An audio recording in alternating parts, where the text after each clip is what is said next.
Hello, हाय, आय हाय। मैं हूँ तुम्हारा, सिर्फ तुम्हारा आरजे अनिरुद्ध, आपके लिए सिर्फ अनी। और आप इस वक्त देख रहे हैं जनसत्ता। ये भी दीदी को हमेशा मलाल रहा कि वो एक आखिरी गाना उनको पंचम दा के साथ करना था और वो किसी वजह से बिजी थी और वो इतने फ्रस्ट्रेटेड थे कि गाना ठीक तरह से नहीं हो रहा था कि कैसे उन्होंने मतलब पंच किया, पूरा शीशा टूट गया दरवाजे का। एंड शी सेड कि अगर मेरा कोई बच्चा होता तो शायद मैं, या रिलेटिव होता तो मैं उनको नहीं बोलती इस इंडस्ट्री में आने के लिए। तो मैं काफ़ी हैरान हो गया, मैंने कहा क्या बात कर रही हैं। तो she was completely against this era of remixes and somewhere I don't think वो इस आजकल के माहौल से बहुत खुश थी। लता जी का जन्मदिन है, क्या कहेंगे उनके बारे में? कितने बड़े फैन हैं आप लता जी के? उनका कितना बड़ा फ़ैन हूँ उससे आप अंदाज़ा लगा लीजिए कि मेरे आसपास सब उन्हीं की फिल्मों के पोस्टर्स हैं जिनमें उनके सबसे क्लासिक गाने हैं। तो मैं सिनेमा का तो शौकीन हूँ ही और लता दीदी का इतना बड़ा भक्त हूँ, इतना बड़ा भक्त था कि आप यकीन मानिए कि मैं कनाडा से इंडिया आया यहाँ पे एक उम्मीद के साथ कि मैं एक दिन उनसे मिलूँगा।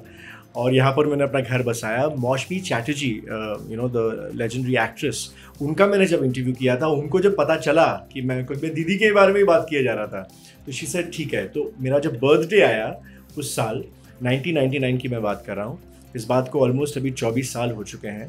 तो मौशमी जी ने मुझे बर्थडे गिफ्ट क्या दिया कि मुझे सीधा दीदी के घर पे लेकर गए और बोला कि ये एक बच्चा है जो आपका इंटरव्यू करना चाहता है। और ये तब की बात है जब दीदी एक्चुअली उन्होंने गाने और करीब बंद ही कर दिए थे। और उस टाइम पे उनका गाना बहुत हिट हुआ था, जिया जले दिल से का, और हमको हमी से चुरा लो, मोहब्बतें का, तब आ ही रहा था। एंड पता नहीं दीदी ने क्या देख लिया कि वो राज़ी हो गई और एक ही शर्त थी उनकी कि बस हिंदी में सवाल करना मुझसे। I was so proud of the fact कि वो अपने हमारी राष्ट्रीय भाषा की इतनी कायल थी। तो और मैं तो मतलब आप समझिएगा कि मैं इतना छोटा सा बच्चा और दीदी she such she is a legend.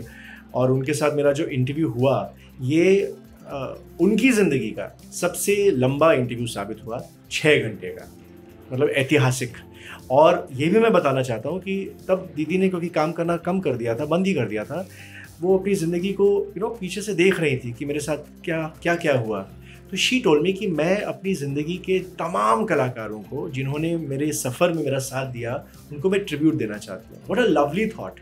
तो 1945 से उन्होंने तब शुरू किया। अच्छा, यकीन मानिए तब पॉडकास्ट नाम की कोई चीज़ नहीं थी। तो मैं सोचता हूँ कि ये 24 साल पहले उन्होंने पॉडकास्ट का ईजाद किया कि लिटरली हमने 6 घंटे जो बात की ओवर 3 सेशंस, उन्होंने 1945 से खुशलाल भगत राम, खेमचंद प्रकाश, अनिल विश्वास, गुलाम मोहम्मद, SD बर्मन, RD बर्मन, मीना कुमारी, नरगिस, राजेश खन्ना, अमिताभ बच्चन, गुलजार, साहिर लुधियानवी, मतलब किसके, right up to AR Rahman and Dil Se, सब के बारे में और एक एक बारीकी के साथ उन्होंने मुझे अपनी कहानी सुनाई। यहाँ पर भी मैं एक बहुत ही इमोशनल कहानी बताना चाहूँगा कि दीदी से जब मैं इंटरव्यू कर रहा था तो मैंने उनसे एक सवाल किया था इंटरव्यू में कि दीदी आपकी इतनी विशाल ज़िंदगी है तो आप अपने ऊपर किताब क्यों नहीं लिखती। अच्छा, उस टाइम पे किताब लिखने की प्रथा नहीं थी सेलिब्रिटीज़ की।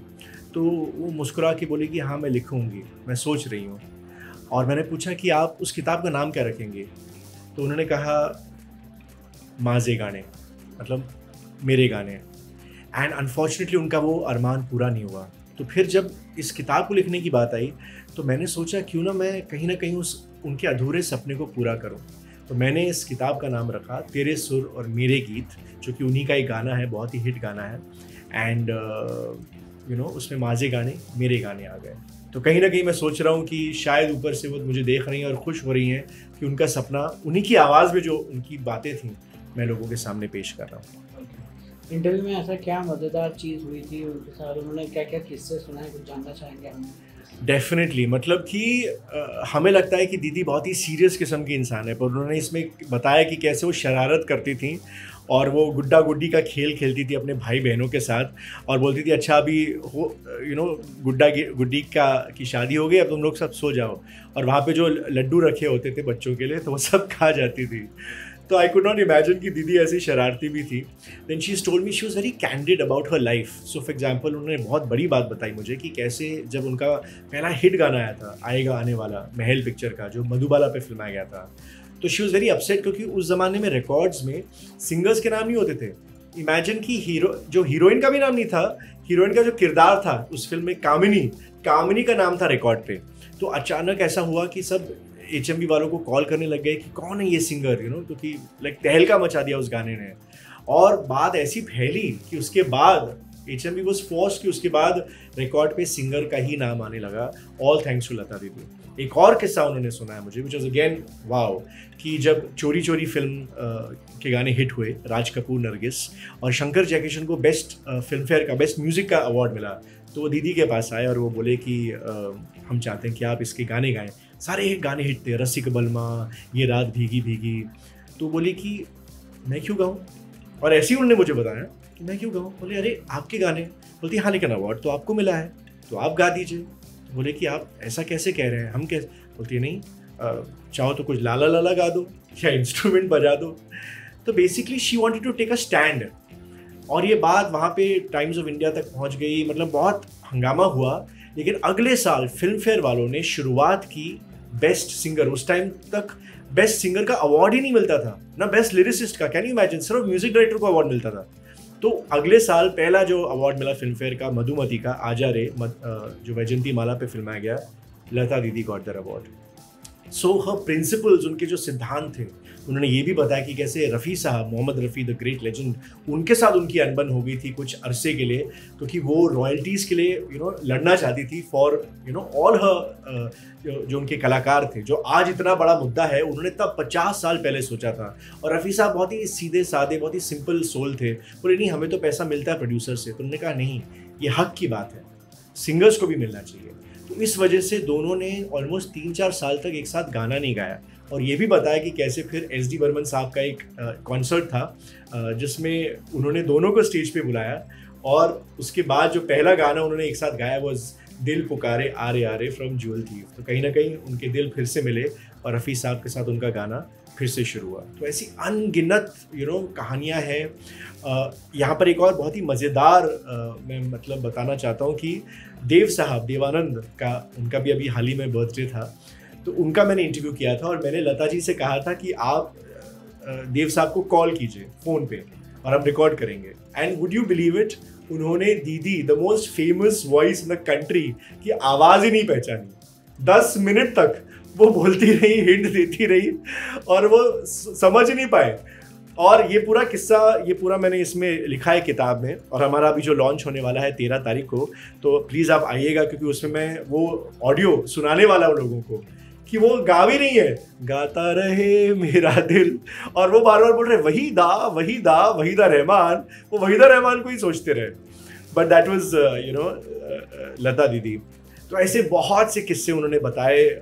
सर, आज के दिन मतलब हम याद करें, आपको लगता है कि नई पीढ़ी में ऐसे कोई सिंगर हैं जो मतलब कंपेयर तो नहीं करना चाहूँगा क्योंकि दूर दूर तक कंपैरिजन होगा नहीं, बट फिर भी नई पीढ़ी के कोई सिंगर्स हैं जो मतलब कि कहीं ना कहीं थोड़े बहुत टक्कर दे सकते हैं, या थोड़े बहुत जिसको बोल सकते हैं कि मतलब थोड़े बहुत लता जी की झलक आती है उनमें? तो क्या आपके हिसाब से कोई हैं ऐसे सिंगर?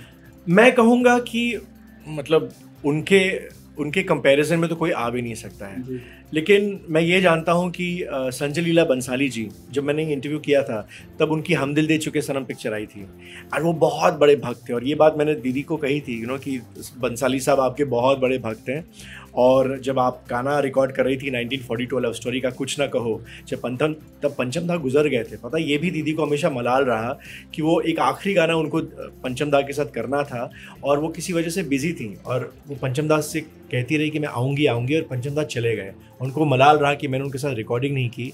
तो उनके गुजर जाने के बाद उन्होंने वो रिकॉर्डिंग की, और तब बंसाली साहब वॉज असिस्टिंग विधु विनोद चोपड़ा, तो वो उस रिकॉर्डिंग में थे। और वो बोले कि मैं उनको, वो मुझे देख रही थी, वो मुझे देख रही थी, मैं उसी में मैं धन्य हो गया। एंड उनका सपना था कि मैं उनके साथ काम करूं, and I told her, and she said ज़रूर मैं करना चाहूँगी। ये भी मैंने किताब में बताया है। और अनफॉर्चुनेटली वो नहीं कर पाई उनके साथ। उसके बाद जब बंसाली साहब ने देवदास बनाई, तो ही हैज सेड कि किस तरह से उन्होंने श्रेया घोषाल को, मतलब जिस तरह से गवाया, बिल्कुल लता जी के स्टाइल में। तो मुझे कहीं लगता है कि Shreya Ghoshal is one singer in the last 20 years that I can say who has that एक हल्की सी जो परछाई जिसे कहते हैं ना, उससे ज़्यादा तो किसी की हो नहीं सकती। सर, लता जी की बात की जाए तो मतलब बुक में ऐसा और क्या क्या किस्से हैं, कुछ बताना चाहेंगे आप? मतलब ज़रूर, ज़रूर। मतलब कि दीदी ने बताया कि कैसे उनको क्रिकेट का बहुत बड़ा शौक था। मतलब लोग शायद जानते होंगे कि सचिन तेंदुलकर की वो बहुत बड़ी फ़ैन थी। एंड सचिन तेंदुलकर का जो फ़ेवरेट गाना था, शी वाज़ वेरी हैप्पी कि उनका फ़ेवरेट गाना था मेरा साया साथ होगा, तो उन्होंने उस गाने का ज़िक्र किया है। कितने सारे ऐसे गानों के किस्से हैं, जैसे मैं आपको हैरानी होगी कि मंदाकिनी जी का मैंने रिसेंटली इंटरव्यू किया है इस किताब के सिलसिले में। तो मैंने उनको एक किस्सा सुनाया जो उनको खुद नहीं पता था अपने गाने के बारे में, जो लता दीदी ने मुझे बताया कि बहुत साल पहले राज कपूर एक फिल्म बना रहे थे अजंता, नरगिस जी के साथ। एंड वो पिक्चर बन नहीं पाई, फिर नरगिस जी ने भी उनके साथ काम करना छोड़ दिया। तो वो एक गाना उनके पास रह गया और उसे लिखा था हसरत जयपुरी ने। और कितने सालों बाद जब वो राम तेरी गंगा मैली बना रहे थे, तब उनको उस गाने का ख्याल आया और वो गाना इतना सुपर हिट हुआ, सुन साहिबा सुन। और जब मैंने मंदाकिनी जी को बोला कि नरगिस जी का गाना आपके हिस्से में आया, तो वो मतलब ऑलमोस्ट गिर पड़ी बेहोशी में कि मतलब बाप रे, ये मुझे पता ही नहीं था, उनको पता ही नहीं था।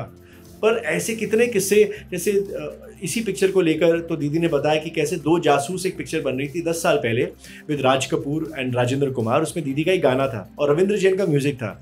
और उस वक्त राज कपूर ने उनके म्यूजिक को सुनकर बोला था, ये बहुत, मैं इनके साथ काम करना चाहूँगा। और वो बात दीदी को भी याद रही, राज कपूर को भी याद रही, और 10 साल बाद उन्होंने रविंद्र जैन के साथ पहली बार काम किया। तो मतलब जस्ट इमेजिन, इनक्रेडिबल।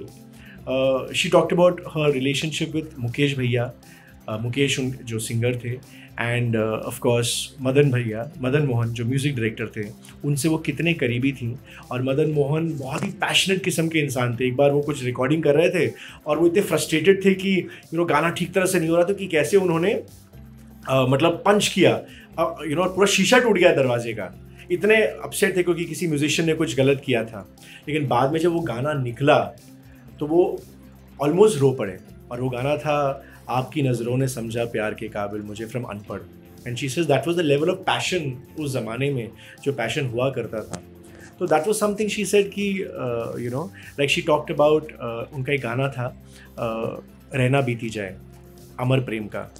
और शी सेज कि वो गाना, उससे पहले शी सेड कि एस.डी. बर्मन जो थे वो अपने बेटे पंचम दा को कभी सीरियसली लेते ही नहीं थे, जबकि उनकी इतनी सुपरहिट फिल्में थी, तीसरी मंजिल, हरे राम हरे कृष्णा। लेकिन जब उस गाने की रिकॉर्डिंग हुई और लता दीदी ने वो गाना गाया रहना बीती जाए, जो शर्मिला टैगोर पे फिल्माया गया, तो ऐसा हुआ कि जब गाने की रिकॉर्डिंग चल रही थी, बर्मन दा आए थे स्टूडियो में, जबकि जनरली वो आते नहीं थे, और मदन मोहन साहब वहाँ से गुजर रहे थे और वो आए, बोले क्या बर्मन दा आपने क्या गाना किया है? एंड इसे, ये मेरा गाना नहीं, ये मेरे बेटे का है, because it is a classical song. And she says कि देखो कैसे वक्त बदला, कि उससे पहले जब कहीं गुजरते थे, जब आराधना पिक्चर आई, शी सेड उस टाइम पे सबने कहा कि अरे ये पंचम एस.डी. बर्मन का बेटा है। लेकिन जब अमर प्रेम आई, शी सेज बात उलट हो गई, कि जब वो कहीं बाहर गए वॉक के लिए, तो सबने बोला अरे देखो पंचम का बाप आ रहा है। And he felt so proud, so that was, she was talking about a relationship with Pancham also. And she said, so that was, मतलब क्या रिलेशनशिप्स होते थे उनके उस ज़माने में। सर, मतलब कि तेरे सुर मेरी गीत, ये जो बुक है, इसमें कुछ पर्सनल बातें भी बताई हैं उन्होंने, कि सिर्फ गाने के बारे में बताया उन्होंने? नहीं, उन्होंने ज़िंदगी, मौत, रिश्ते नाते, शी सेड कि मतलब मैं अगर मेरा कोई संतान, जैसे मैंने उनसे पूछा कि आपने शादी नहीं की, आपके बच्चे नहीं थे, तो कभी आपको मलाल नहीं रहा? तो उन्होंने कहा कि मेरी फैमिली के ही बच्चे मेरे बच्चे बन के रह गए। एंड शी सेज कि जैसे मैंने उनसे पूछा कि आपका तो बचपन चला गया फिल्मों में, गानों में, क्योंकि वो सिर्फ 13 साल की थी जब उनके फादर की डेथ हुई। शी सेड कि अगर मैं वहाँ पे तब रोती, अपने ऊपर दया करती कि हाय मेरी ज़िंदगी, तो मेरा क्या होता? तो शी सेज मैंने अपनी फैमिली को ही अपनी ज़िंदगी बना दिया और म्यूज़िक को ही अपनी अपनी एक किस्म की शादी बना दी, कि उसी शादी, मतलब उस संगीत से ही उन्होंने शादी कर ली।